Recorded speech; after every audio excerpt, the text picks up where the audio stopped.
Una manifestazione indetta dal Comune all'Accademia Belle Arti Michelangelo alla vigilia di ciò che fu l'uccisione di Rosario Livatino. Ma credo che questo incontro di stamane serve e non è una pratica stanca a ricordare Livatino, l'impegno che ha rappresentato per questa nostra terra, per la provincia di Agrigento in modo particolare.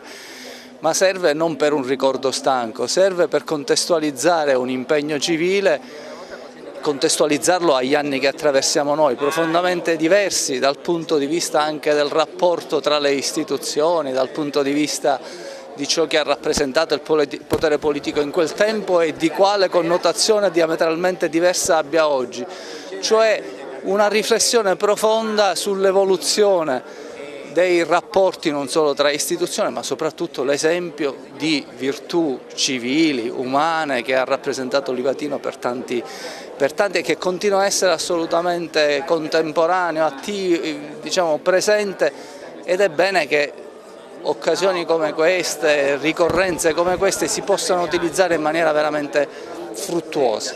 La lodevole iniziativa di dedicargli la stanza di ciò che fu il suo luogo di lavoro è sicuramente da imputare a voi. Ecco, voi avete fatto un lavoro certosino di ricerca, di pulizia, insomma, ed è diventato anche un punto di riferimento.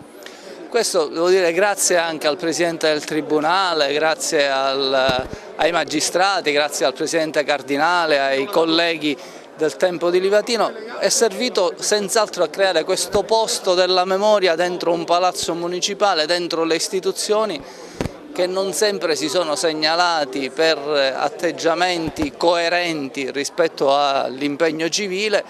E invece credo che questo possa essere un monito. È bastevole? No, poi bisogna praticarle, le virtù civili bisogna praticarle nel quotidiano. Il messaggio dell'ordinarietà della vita, l'ordinarietà delle scelte, l'ordinarietà degli impegni. Livatino non è così noto in tutto il mondo perché ha fatto cose eclatanti, straordinarie. Ha fatto semplicemente ogni giorno il proprio dovere, non tirandosi mai indietro e andando fino in fondo, con una coerenza di vita che ovviamente rispecchiava quella del Vangelo.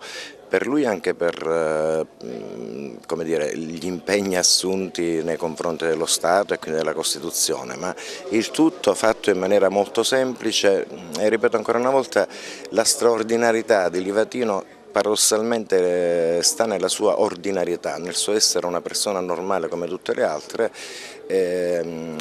molto schivo dal frequentare palcoscenici di ogni genere, ma ha semplicemente appunto fatto il proprio dovere, l'ha fatto con molto garbo, con molta umiltà e anche con molta perizia professionale. Oggi si ricorda Livatino, alla vigilia di ciò che fu il suo attentato, la sua tragica uccisione. Anche lei darà la sua testimonianza in questo ricordo, questa manifestazione che si svolge qui presso l'Accademia Belle Arti Michelangelo, organizzata dal Comune di Agrigento.